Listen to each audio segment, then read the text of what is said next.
This episode is brought to you by Smartwool. Forget the forecast. Smartwool's Active Fleece Merino Wool collection is designed to help bring you the warmth, protection, and natural performance needed to get after it in winter weather. Maximizing the natural benefits of merino wool will keep you warm, confident, and feeling good all season long. Join the Smartwool mailing list to receive updates and 15% off your first smartwool.com purchase on full-price products only. See terms for details. Best distance runners in the country are heading back to London for the 2025 Canadian Cross Country Championships, and Canadian Running is your source for all the action. The stakes are extra high for this year's edition of ACXC, as athletes go head-to-head to secure their place on the Canadian team heading to the World Cross Country Championships in Tallahassee, Florida in less than 6 weeks' time. Today on the Shakeout Podcast, I'm joined by Canadian Running Mag staff writers Cameron Ormond and Marley Dickinson to tackle all the major storylines heading into this year's championships. We'll break down the entry lists on both the men's and women's side and give our picks on medal threats, dark horses, and who we think is going to be punching their ticket to Tallahassee in the red and white kits of Team Canada. Marley, Cammy, welcome back to the show. So great to have you. Yeah, thanks for having us. It's always a pleasure, John. Looking forward to diving into some predictions and getting the inside scoop on what to expect from the 2025 Canadian Cross Country Championships. Setting the stage a little bit, they are back in London, Ontario at Fanshawe Golf Course. That was the site of the 2024 version of this event. This is, of course, a World Cross Country Championship year coming up in 2026, so this will be the qualifier for that. But aside from the same course as last year, there is not a whole lot that is similar from the 2024 edition of the event to the 2025 edition. We're going to start on the women's side, where we have almost a completely different cast of characters to look out for in that race for the top 6 qualifying spots heading to Tallahassee. Cammy, who are you looking forward to watching this weekend in the women's senior race? Yeah, I think an obvious favorite for me is Kaylee McCabe. I think she's always been such a strong runner. She's done university now, and she's in her pro era, but she's already had a strong cross season so far. She's done at least 2 cross races. I know there's not a ton to kind of pick from once you're done, once you're past. Yeah. But yeah, she's always so strong, and obviously coming back from being the 2023 champion.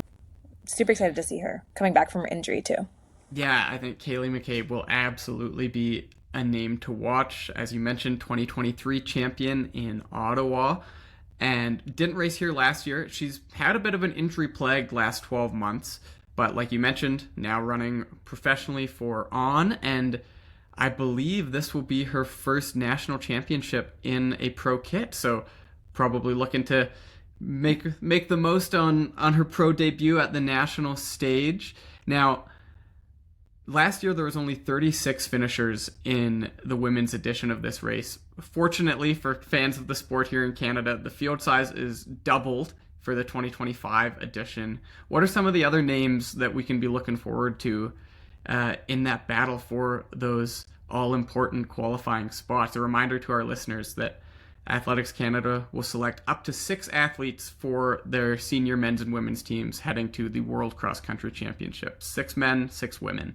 What are some of the other names that are going to be in the mix for those spots? Marley? On the women's side, there's a lot of good veterans coming back, and especially too, there's someone like Regan Yee, who was on the 2023 World Cross Country team in Bathurst, I think it was Belgrade, Serbia, the last time it took place, or was it Bathurst? Bathurst 2023, Belgrade, Serbia 2024. We had an interesting back-to-back year, still working out the wrinkles of the post-pandemic World Athletics calendar. For sure, yeah. And then you look at 2 former athletes that had a lot of success on the U Sport circuit in Caitlin Ayres and Glynis Sim, 2 athletes based out of BC. Both had very good collegiate careers, and they didn't attend last year, but have had a lot of success, at the Canadian Cross Country Championships in the past, and have shown that they can be on sort of that podium. So I think there's a lot of potential beyond McCabe. I think there's a lot of potential for those second and third spots to be completely open for maybe about 8 to 10 women in the field. Yeah, absolutely. You mentioned a couple of U Sports standouts, former U Sport champion in Glynis Sim. We also have some NCAA powerhouses returning to this event, either post collegiately or, in the case of someone like Florence Caron, at the end of what's been a long but very successful NCAA Division One cross country season this fall. Cami, can you speak a little bit to what we can see from some of those athletes who are coming back from stints down south competing in the American collegiate system? Yeah, I mean, Florence has had an exceptional season, like exceptional career since starting up in the NCAA.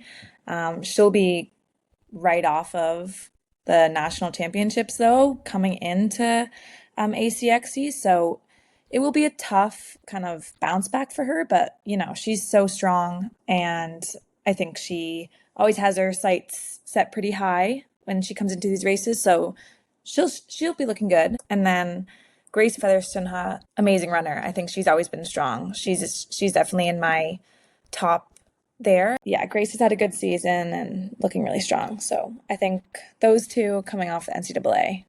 Yeah, Grace, a recent graduate at Oregon State, still based in Oregon, training down there. Made a world's team this summer in the steeplechase, also personal best this year at 1500 and 5K. I was really impressed by her 1500 meter wheels this summer track season. So if it's a bit of a tactical race, bit slower, look for her to be licking her chops as someone who might be able to kick her way onto this team if it does come down to that final kilometer or two. Back to Florence Caron. You mentioned she'll be coming off of the NCAA championships, which have just passed us by this weekend in Missouri. Now that'll be 3 straight weeks of competition for her, and 4 of the last 5 weekends she'll have been racing, which we've seen athletes from the NCAA system come back for ACXC and have success. One of the big question marks for me, especially for the women's side of things, is the NCAA is behind the times compared to Canada, and that they still do not have gender equity in their race distances. So Florence has been having incredible success at Penn State at the 6-kilometer collegiate distance, but unlike many of her Canadian counterparts, particularly the U Sports athletes who are competing at 8K, it's a big step up from 6 to 10K. Cami, you raced some 6Ks, you raced some 8Ks during your college career.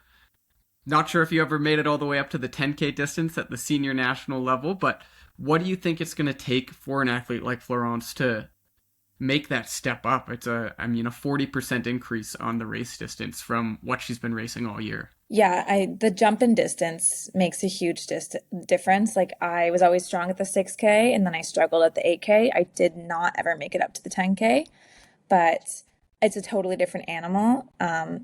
In Florence's case, she won the 10,000 meter championships on the track this summer, so she's experienced at that like longer distance. She's not just, a 3,000 meter athlete that's running cross country. Like, she does the 5K, the 10K, and she's strong at those. So I don't think that it will be like an issue in terms of fitness. It will just be a difference in terms of like changing her tactics and coming in with a different mindset, like holding back for longer throughout the race and trying to save her kick if she can and stick to that front pack for as long as possible. But it's definitely like, it goes from being almost like a short race to this is long. This is really long, and I wouldn't want to run a 10K. So there is no hiding out there for 10 kilometers. No. You mentioned your own collegiate career, and I would be remiss not to segue that into talking about a fellow Guelph Griffin, the top finisher from the U Sports Championships just a couple of weeks ago in Sherbrooke, who's entered at the upcoming ACXC Championships, and that's Alexandra McDougall. Cami, what have you seen from the youngster out of the University of Guelph? What are her chances? She's obviously proven herself to be a top competitor at the 8K distance, picking up bronze at U Sports. What can we expect out of her? Yeah, Alex has had, like an exceptional progression throughout her career, but this year especially, she's just taken off. She's come back from injuries. So last year she kind of was sidelined. She struggled with injuries. And I think now that she's actually had consistent training, she has such a great base. And I've spoken to her a little bit, and she seems really excited and very, very grateful to have this success. She didn't really expect it, but she's, taking it and running with it. And I think she definitely is a threat. Like she's tough, and she's gonna be hungry for, you know, that top 10, if not like a spot on the world's team. I don't know if that's feasible, but I feel like you can't really count her out quite yet because we're just seeing the beginning for her. Like this is just the start, and so we don't actually know what she's really capable of. Like she was racing against girls who were way older than her at U Sports. It's going to be the same case now. Like she's, oh my gosh, she's in fourth year, so she's like 21. I'm not even sure now, but yeah. So coming in a little bit of an underdog, I would say, but I think that you can't really count her out. Definitely at the steep part of her career progression curve. A little stat for our listeners. At last year's U Sports Championships, she was 56th. Obviously, like we mentioned, she was third this year, so an improvement of 53 spots. Now, she can't quite improve that many spots this year at ACXC because there were only 36 competitors at the 2024 edition, but 15th at this event last year. So I think we can expect an improvement on that. Whether it's as big a jump as she made at U Sports remains to be seen. We've got a couple more names here, and I want to touch on one that is also out of the U Sports system, but we haven't got a lot of data points to go off of, and that's a 2023 U Sports champ, Katie Newlove. Injured almost all of 2024, missed this event, has barely raced at all, even into 2025, but has proven herself to be a cross-country stud. One of those athletes, and we'll talk about some on the men's side that mirror this trait, but really elevates her game on the grass, in the mud. Marley, what are your thoughts on the course at Fanshawe Golf Club and what type of athlete it's going to favor? Yeah, no, I think it's going to favor a lot of a lot of road athletes, and we saw that last year with Leslie Sexton and Rachel Hanna both placing very high. I mean, it isn't a typically hilly course like we've seen in previous years. Out in BC or up in Ottawa. It's relatively flat. There's only one little small incline on which athletes will cross 5 times.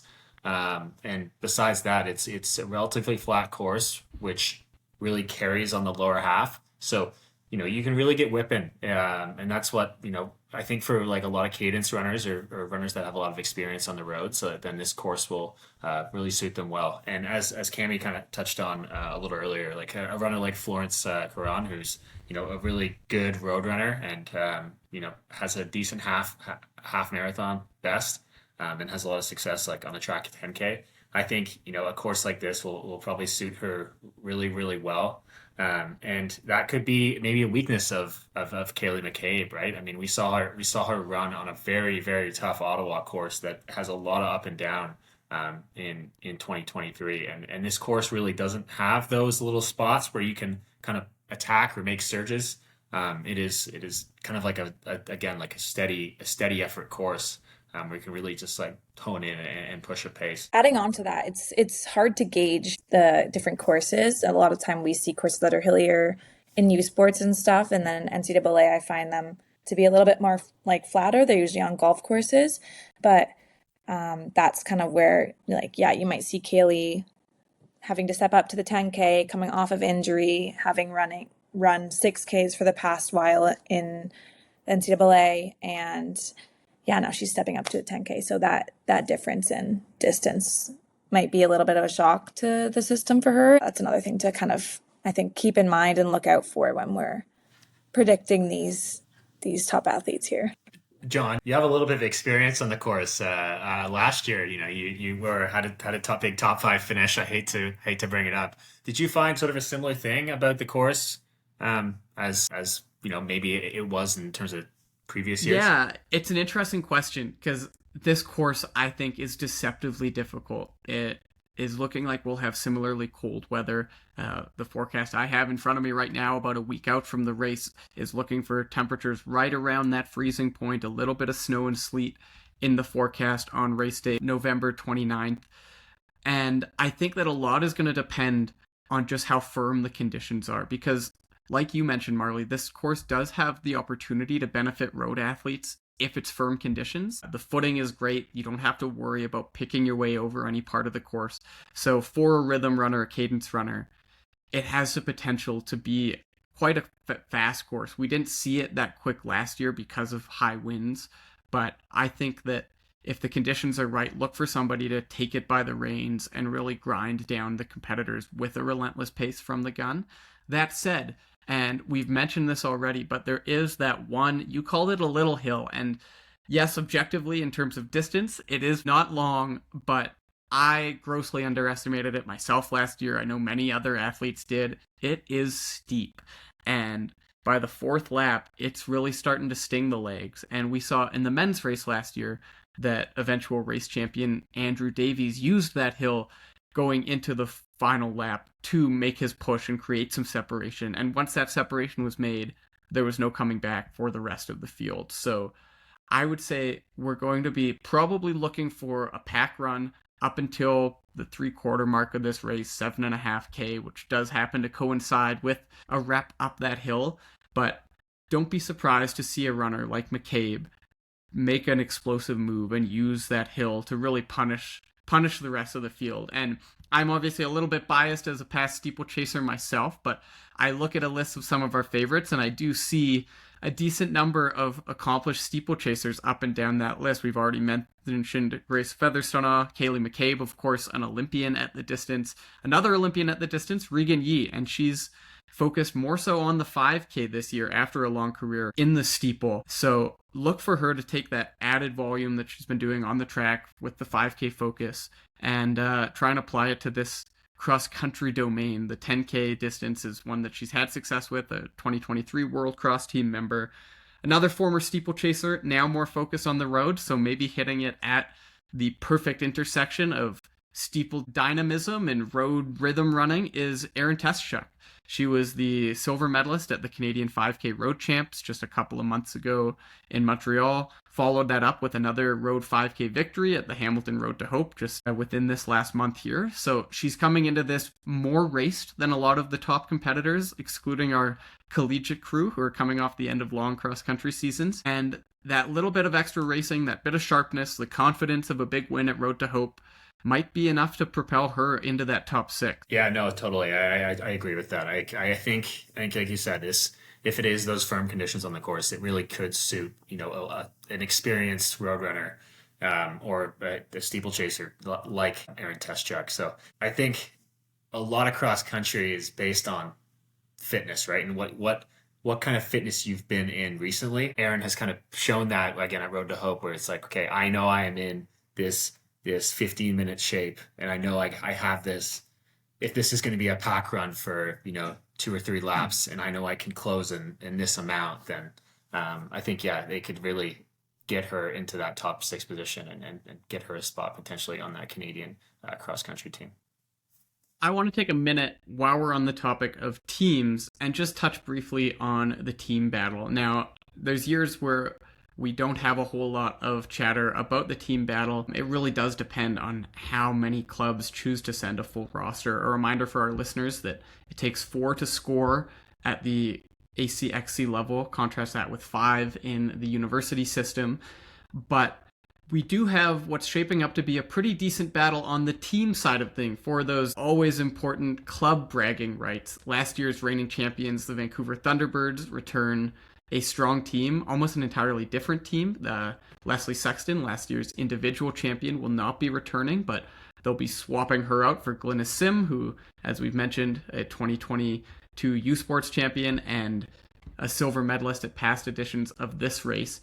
And look for them to be up hard against the University of Laval's club team, Club Athlétisme de Université Laval, again, led by Florence Caron. She's got a great supporting cast around her. So look for it to be a battle of BC versus Quebec, with the Vancouver Thunderbirds taking on the Club d'Athlétisme de Université Laval for those club championship bragging rights. Turning our attention to the women's individual contest again, I want to wrap up our predictions by hearing what both of you have to say. I'd love to hear your predictions for who we're going to see taking that podium spot and maybe who's going to be sneaking in for silver and bronze as well. Cammie, we'll throw it over to you first, put you on the hot seat. Before I make my prediction, there's one other name I want to mention that I know the registration hasn't closed yet.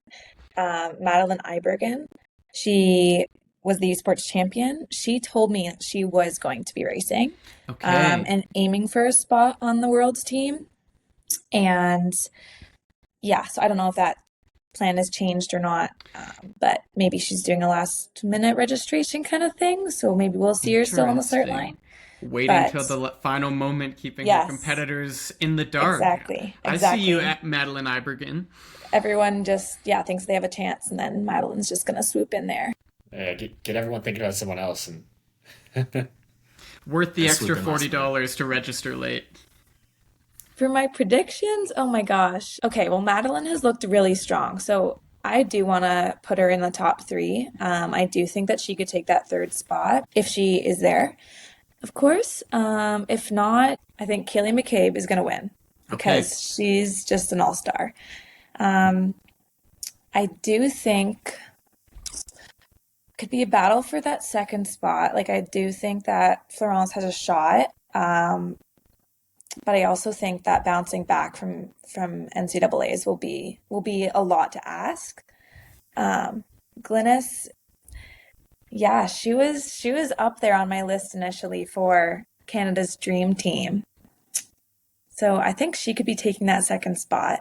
And then the 3rd place spot might be Madeline versus Florence, if Florence is able to do that bounce back, and if we do see Madeline doing her last minute registration. So a repeat of the 2023 podium, at least 2 deep, Kaylee McCabe for the win, Glynis Sim in silver, and then a collegiate battle, U Sports versus NCAA, to see who's going to take that 3rd and final podium spot.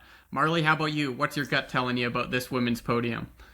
Going Kaylee McCabe domination, start to finish, execution. And then 2nd, we're going to go with Glynis Sim.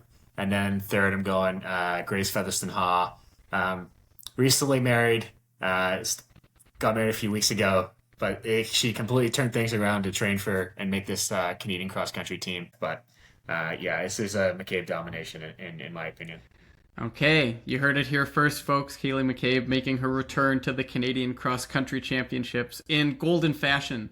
Moving on to the men's race, this, in my opinion, a much more open race. There's no clear front runner in terms of a favorite, at least to my eyes. Marley, looking down that registration list, what are some of the names that are jumping out as ones to watch? Honestly, it could just be like whoever feels the best on that day. There is no clear-cut favorite here, which is pretty interesting to see. I mean, everyone knows that Philippe Marnoir-Cartier, 3-time U Sports champion, but one of the greatest Canadian U Sports cross-country runners in history. A sensational career at the University of Laval. Everyone knows he's fit. He's had really good success on the cross-country course the past sort of 3 editions. And I think he's gotten each year. His confidence has grown a little bit as well. So I think he's obviously a runner to watch. He's super strong, and especially over the longer distance. I know he's a high mileage guy. Trains with Thomas Fafard, and he was one of Charles's training partners for his recent marathon build. So I think definitely he's probably, if you had to pick a runner to be clear cut for the top 3, I think he would be the best odds to be that guy. But beyond that, I mean, it's completely open. You got a few guys running on their home course, like Connor Black, 2022 champion in Ottawa, and Jeremy Kugler, who again are 2 really good runners, but on their own, and have had a lot of success. But can they put it together on the day to break through and win? I mean, I think that will kind of come down to a little bit of experience and kind of who's feeling the best on that day. Yeah, absolutely. In the case of those London-based athletes, Connor Black has proven that he can win on this stage, 2022 champion. He's been on the podium a couple times before that. Only 14th at this event last year. A little bit of a fall off in performance relative to what we've come to expect from him. I would expect that that's lit a fire under him for this 2025 edition. And same thing with Jeremy Kugler. He's been close on many occasions, always factors in the top 10, but it seems like a case of if you keep going for it for long enough, you're finally going to get that breakthrough. And I think with someone like Jeremy Kugler, who has fantastic personal bests on the road and track, we're overdue to see that breakthrough finally translate into something on the cross-country course. Outside of Philippe Morneau-Cartier, there are some other university athletes that are in the mix. This is a year that is especially well represented by recent youth sports competitors. Cami, do you want to speak to some of those other youth sports top 10 finishers that we have slotted in as potential top 6 contenders at this ACXC edition? Yeah, there's quite a handful here. Thomas Laviolette, second at youth sports this year, which is, a big ask behind Philippe Morneau-Cartier. And then Jude Wheeler-D was right behind him, taking bronze at youth sports. Both of them could be threats for that top 10 there as well. And I think that they're both hungry for more.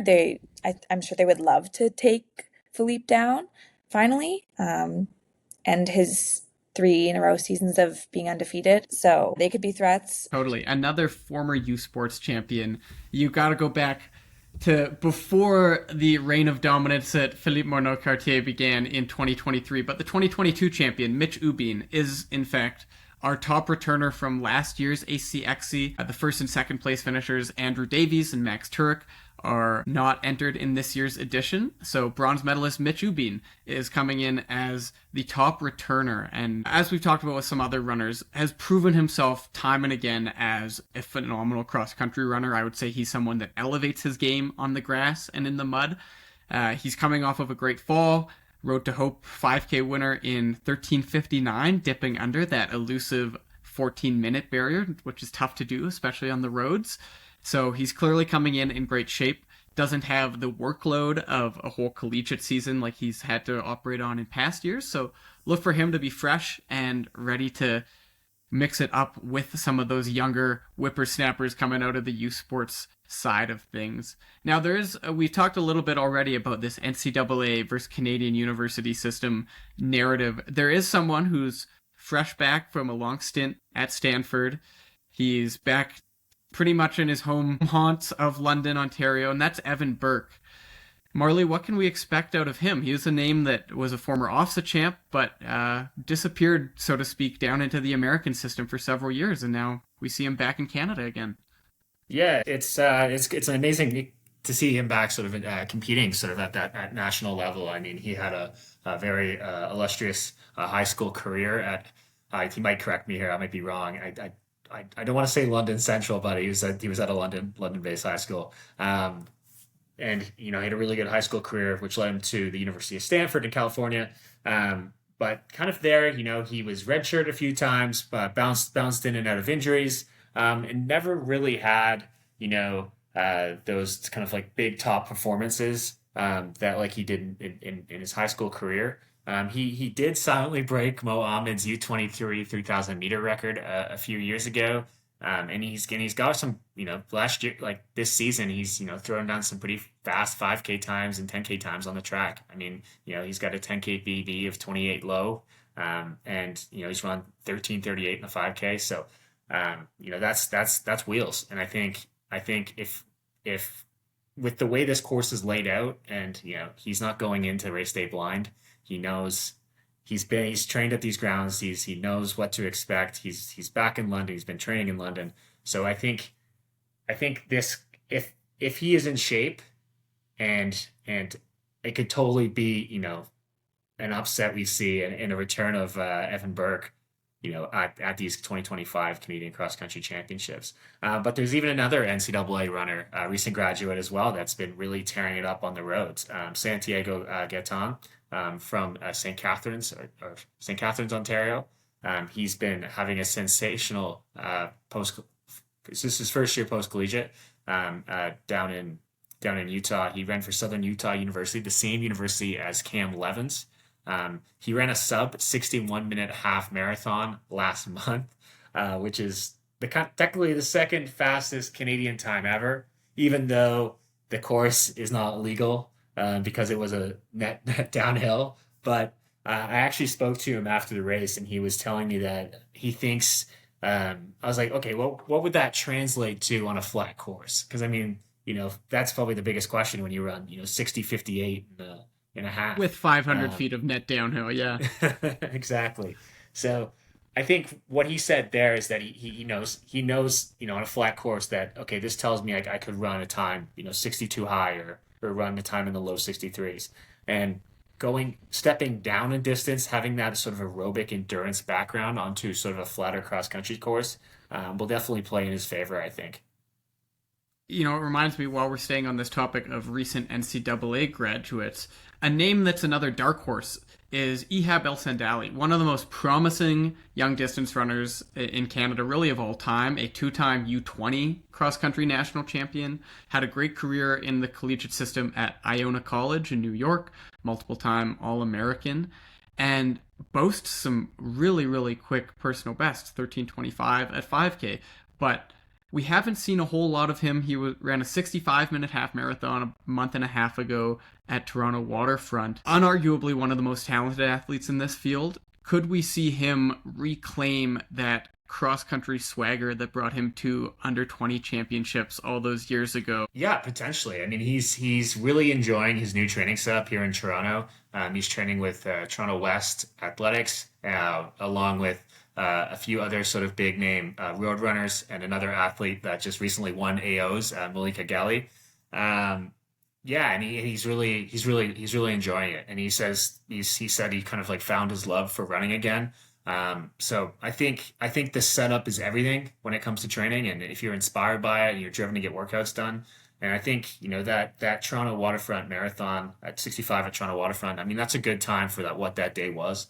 It was a warm day, and they ran into a headwind on the back half. So I think that performance shows that he's probably in a lot better fitness than the time showed. So I think, again, like I talked about with Santiago Gatan, stepping down in distance and coming down to the 10K and on a cross-country course, and especially, a discipline that you've had a lot of success in the past. He definitely could be a dark horse on that, sort of making that Canadian top 5. You talk about stepping down in distance, and there's one name that has been burning a hole in my computer screen that we haven't yet talked about, but we would be remiss not to address, and that's the return of Olympian and the third fastest marathoner in Canadian history, Ben Priesner. We haven't seen him on a cross-country course since 2019. I was talking with him earlier this week. He hadn't even put spikes on since 2019, but he's decided to make his return to the grass. He's a multiple-time world cross-country qualifier on the Canadian team when he has chosen to show up for these ACXC trials. What can we expect to see out of him, Cammie? Yeah, I think Ben coming down from distance, it's tough to say like what kind of a marathoner would do on a cross-country course. It's, again, a totally different animal. I think that if he's feeling good and if he's coming in with top fitness, they have that mental component down. Like, that won't be an issue. So being able to tackle the hills and being able to battle with, poor conditions, like, he's done it. The only thing is being able to manage tactically with a totally different race and totally different competitors. Is anyone a little worried though? I mean, it's kind of a quick turnaround from his marathon to a cross country course, or is the gap big enough? Like, I know he ran his last marathon in the middle of September at World Championships, but is the window too tight, do you guys think? It's a great question. I think in the case of someone like Ben, that turnaround shouldn't be an issue. He's a pro at this. He's used to 2, oftentimes 3 marathons a year. And I think to maybe even give a knock in favor of that Tokyo Marathon as prep for this, bear with me here, but a very, very hilly marathon, especially by World Championship standards. And he spent an entire marathon build training specifically for hills. So if anything, I think he's probably bringing some added cross-country specificity into this relative to other marathon builds that he's come off the other side of. So I think that it could actually work in his favor to have that Tokyo Marathon sitting in his legs. And the talent is undeniable. He's a 2:08 marathoner. He's never finished lower than 5th at these ACXC championships in past editions. And I would wager a bet that any lack of specificity in terms of not having run on the grass for a couple of years now is going to be well counterbalanced by the lifetime mileage and the fact that he's been there and done that since before some of these guys were even graduated from high school. He's the same age as me, but he's got to hold it down for the older set on this course. So look for him to really be up at the front pushing, in my opinion. I think it's going to make for a really great battle with some of those cross-country standouts like Philippe Morneau-Cartier, who has just time and again proven that the grass is his domain. He's finished as high as second here. He's done everything there is to do at the university level, and I know he'll be as hungry as anybody to finally add a national gold title to his already full collegiate trophy case. With all of those names now on the board, same drill as with the women's race. Let's hear some predictions. Marley, I'm going to start with you this time. Who do you think's coming out on top, and who's going to be collecting the minor medals at this year's edition of ACXC on the men's side? Well, I got a little bit of a dark horse pulling through. I'm going Evan Burke, the comeback in London, taking the title. Hero. And I got to give my hats off to Mitch Ubian. He's been having a fantastic fall season on the roads. And the fitness proves it. I think he's either going to be there for second or third. I'll put him second for now, and we'll get PMC Philippe Morneau-Cartier to round out the podium for third. All right, Cammie, over to you. I feel like I'm biased towards U Sports people for some reason, like people who are in U Sports right now. Like, I would love to see PMC take that gold, and step up from his former silver medal. And I would place my bets on Ben, but I do think it is a little bit of a quick turnaround for sure. And then Mitch, being a former Guelph Griffin, I'm biased towards him too. So I think Mitch will take it. I'm going to put, Mitch Ubian. I think PMC might take another second. And then I was also on a team with Evan. He's a great guy, and I would love to see him on the podium too and making a comeback. So I'll put Evan for third. Total youthquake, some fresh university graduates rounding out the podium. Well, Marley, Cammie, thank you both so much for joining us to shake down this upcoming ACXC edition. Canadian Running is going to be on site with all of the coverage that you need to stay in touch. Marley's going to be our man on the ground, eyes and ears on those race storylines heading into and out of the weekend. Just days away now. We're looking forward to another wild one at Fanshawe Golf Course in London, Ontario. Thanks for taking the time to give us your predictions, and we'll see who comes out on top with this internal prediction contest when it's all said and done and when the dust, or maybe better said, the mud, settles after Saturday. Thanks so much for having us, John. Thanks for having us, John. Appreciate it.